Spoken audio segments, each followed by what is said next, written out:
vamos a ver la formación de ascitis. Ascitis va a ser líquido en la cavidad abdominal, Y generalmente esto se va a dar por cirrosis. Entonces vamos a ver el caso en donde tenemos ascitis por cirrosis, cuando tenemos falla del hígado. Entonces vamos a poner, aquí está el estómago, bueno, el estómago, aquí está duodeno, aquí está el vaso, aquí está el hígado, y vamos a poner por aquí los riñones. Entonces, digamos, aquí está un riñón, bueno, más arriba, aquí está un riñón, aquí está otro riñón. Ahorita no hay que fijarnos en la posición anatómica, no estoy poniendo bien la posición anatómica, solo es un esquema. Entonces vamos a poner la aorta. Aquí está la aorta, aquí están las arterias renales, y voy a poner la vena porta. La vena porta la voy a poner en verde. Aquí está la vena porta, esta es la vena porta, que ya sabemos que está compuesta por la arteria mesentérica superior, arteria mesentérica inferior y la vena esplénica. Así. Esta sería la vena esplénica, que finalmente forma la vena porta. Aquí también tenemos contribución de la vena gástrica izquierda. Así. Y ya no voy a profundizar mucho en la anatomía, pero tenemos la vena porta y aquí tenemos la aorta. Y ahorita van a ver por qué puse estos vasos.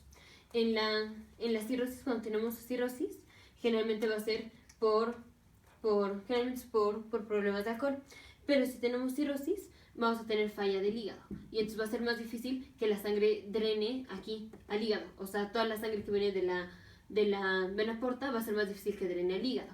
Entonces vamos a tener un aumento de la presión en la vena porta. Y si aumenta la presión en la vena porta, esa es una de las fuerzas de Starling. Recordemos las 4 fuerzas de Starling. Una de ellas es la presión hidrostática intracapilar. Si aumenta la presión hidrostática intracapilar, aquí, es más fácil que el líquido se chorree, porque tenemos más presión aquí. Entonces se va a chorrear el líquido. Entonces vamos a tener este fue el paso 1, paso 2, vamos a tener formación de linfa. O sea, que se está saliendo el líquido aquí al espacio intersticial. Y el líquido en el espacio intersticial básicamente es la linfa. Entonces tenemos formación de linfa. Ahora también, si tenemos daño al hígado, esto disminuye la producción de ciertas proteínas, como es la albúmina. Y recordemos que la albúmina es el mayor contributor a la fuerza de Starling, que es la presión oncótica intracapilar. La presión oncótica es que las proteínas promueven que se jale el agua hacia donde están. Si tenemos albúmina aquí en la sangre, la albúmina promueve que la sangre se meta a los vasos. Si tenemos menos albúmina, entonces no estamos promoviendo que la sangre o que el líquido se meta a los vasos. Y si no promovemos que el líquido se meta a los vasos, entonces tenemos líquido que se sigue quedando aquí en el intersticio. Entonces una disminución de albúmina también promueve que tengamos líquido aquí. O sea, una disminución de la presión oncótica. Lo otro es que vamos a tener, si está aumentada la presión aquí en la vena porta, obviamente vamos a tener un aumento de la presión aquí en la vena esplénica. Aumenta la presión en la vena esplénica. Y si aumenta la presión en la vena esplénica, o sea, si tenemos aumentada la presión en la vena esplénica, una de las compensaciones que vamos a hacer es vasodilatar. Vamos a tener vasodilatación. Entonces, paso 5, vamos a tener vasodilatación de la circulación esplénica. O digamos de la vasculatura esplénica. O sea, las arterias y la vena en menor o mayor grado se va a dilatar. No es nada más la vena, sino que también la arteria esplénica. Entonces la voy a poner. La arteria esplénica, que viene de aquí, la arteria esplénica va a estar dilatada. ¿Por qué? En parte porque la sangre de aquí, del vaso, está pasando a través de la vena esplénica y llegaría al hígado. Pero el hígado, como está fallando, no recibe la sangre del vaso. Y aquí, nada más la sangre de la arteria pasa al vaso, pero la sangre no está pudiendo pasar al hígado. Entonces se empieza a congestionar el vaso y empieza a aumentar la presión aquí. Entonces se empieza a vasodilatar. Vamos a tener vasodilatación de la arteria esplénica, en parte pues porque va aumentando el volumen de sangre aquí que está haciendo cola para entrar al vaso. Y si tenemos un aumento, si tenemos vasodilatación de la arteria esplénica, tenemos una disminución de la resistencia. disminución de la resistencia periférica. Disminuye la resistencia periférica. Recordemos, hacemos vasodilatación del vaso, disminuye la resistencia periférica. Entonces, si disminuye la resistencia periférica, vamos a tener una disminución del flujo sanguíneo renal efectivo.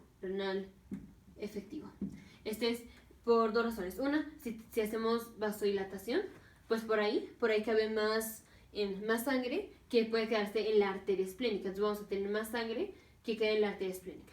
Y otra, si tenemos vasodilatación, disminuye la presión. Y si tenemos menos presión, menos sangre le va a llegar a otros órganos, como son los riñones.